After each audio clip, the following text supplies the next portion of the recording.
Hello wild people, welcome to AK Wild One. I'm standing in the middle of the Alaska Highway. If you've ever desired to travel this 1,390 mile highway that runs through British Columbia, the Yukon, and Alaska, then you've tuned into the right place. Today, I'm going to share with you some tips that will transform you from a road warrior to a Alcan road warrior. Now, the first thing to do is get out of the middle of the highway.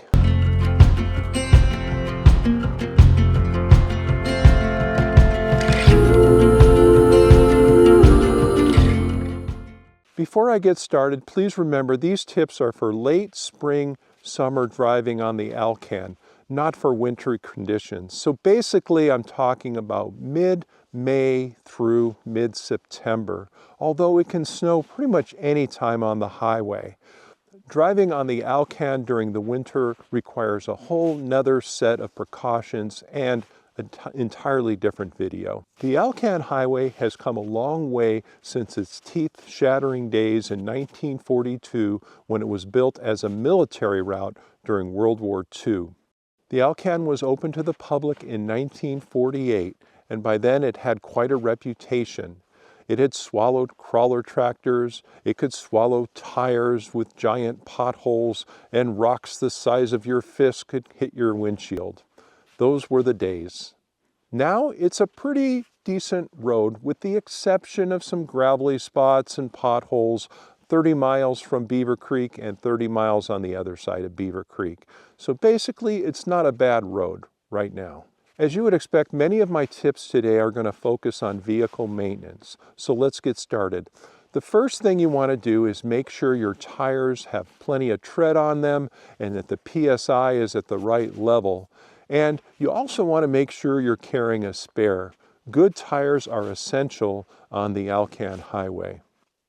When you're carrying a spare tire, make sure you're carrying a real spare tire, not one of those tinker toys. You'll also want to check your fluids. That includes your automatic transmission fluid, your radiator fluid, your brake fluid, and of course your oil, which is the blood of the engine. You also might want to check your differential oil and make sure that's full. Before I head out on the Alcan, I always just change the oil in my vehicle just as a matter of habit. You'll also want to make sure your windshield wiper is full, and you also want to make sure you check your windshield wiper blades too to make sure they're operational and working well in case it gets rainy or sleet.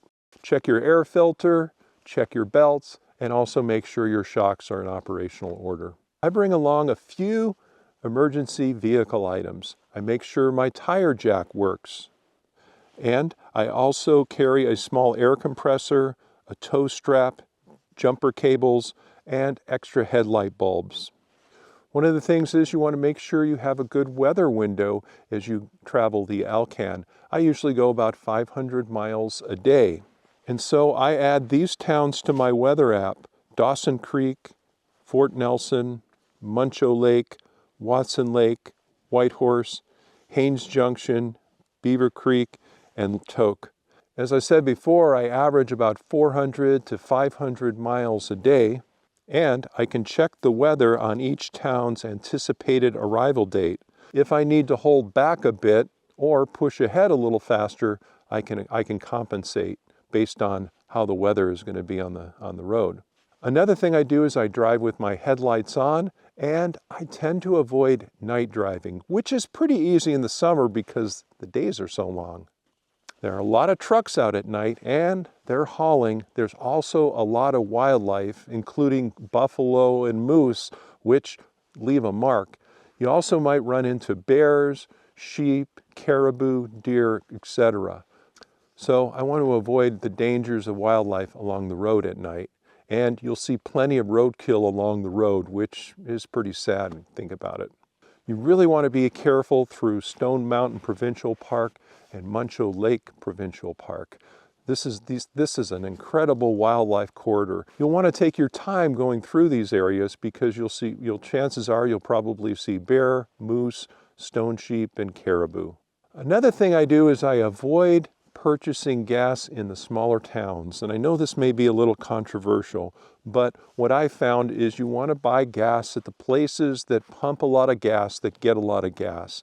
Sometimes in the smaller communities, they may be sitting on their gas all winter long.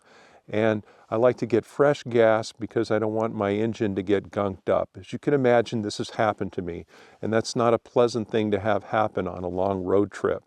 So I tend to buy gas in the bigger towns, which include Dawson Creek, Taylor, Fort St. John, Fort Nelson, Rocky Mountain Lodge at Muncho Lake, Watson Lake, Teslin, Whitehorse, Haines Junction, and Tok, and Delta Junction. Now, in the event that you do get stranded, you want to make sure you have some basic survival gear. So, for example, I carry a sleeping bag, I carry plenty of water, at least 5 gallons, and I also carry my little camp stove.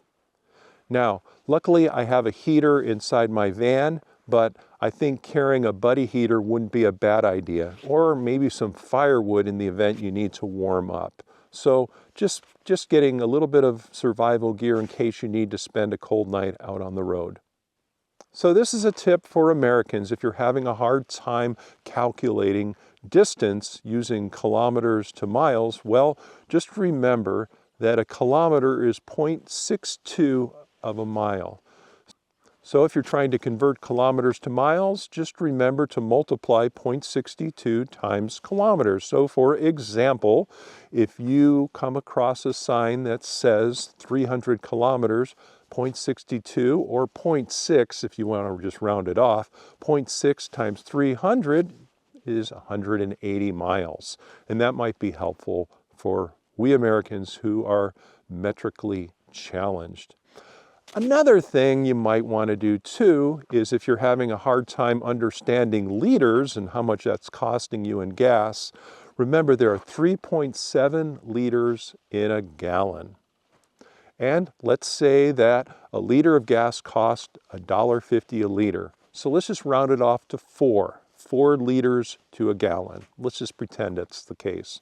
So you would take 150 times 4, which is $6, but remember there's the exchange rate, which about now is about 30%. So your American dollar is worth about 30% more. So then I'm going to multiply that 30%, 0.30, by $6, because 150 times 4 is $6, right? Let's see if I can remember this. Now, 0.3 times 6 is $1.80, and I subtract that, and that reaches $4.20 a gallon, something like that. So you get a sense of how much you're spending. One thing about the Alcan Highway, what it really has going for it is there's plenty of places where you can pull over and rest and sleep the night or boondock. And there are plenty of rest areas throughout the provinces and even into Alaska. Most of these will have a garbage can and a bathroom. So those two needs can be taken care of.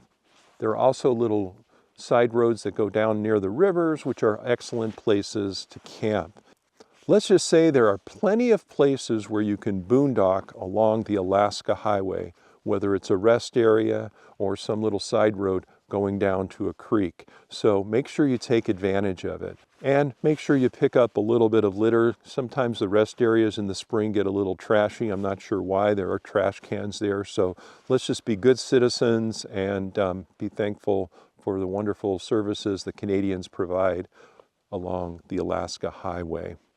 The only section of the highway that I would consider a little rough is 30 miles before Beaver Creek and 30 miles after Beaver Creek.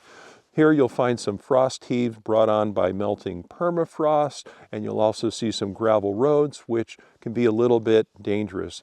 So the folks in Canada use the high-tech road work warning system of a 5-gallon bucket with a fluorescent flag.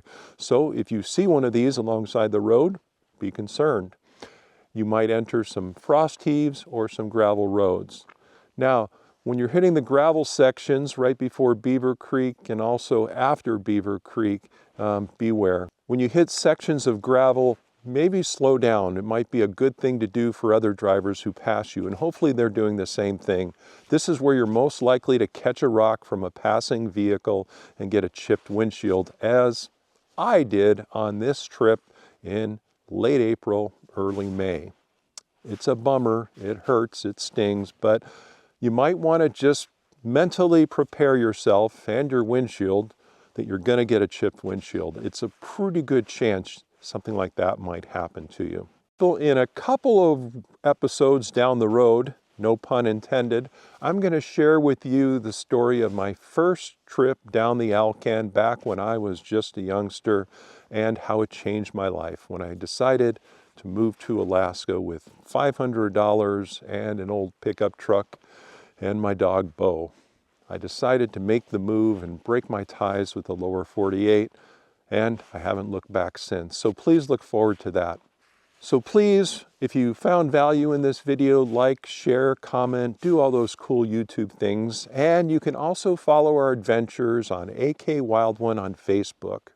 Now, if you've traveled the Alaska Highway before and you have other trips you'd like to share, please do so in the comments. I'm going to leave you with some shots I took during my trip down the Alaska Highway. And until we meet again, live wild.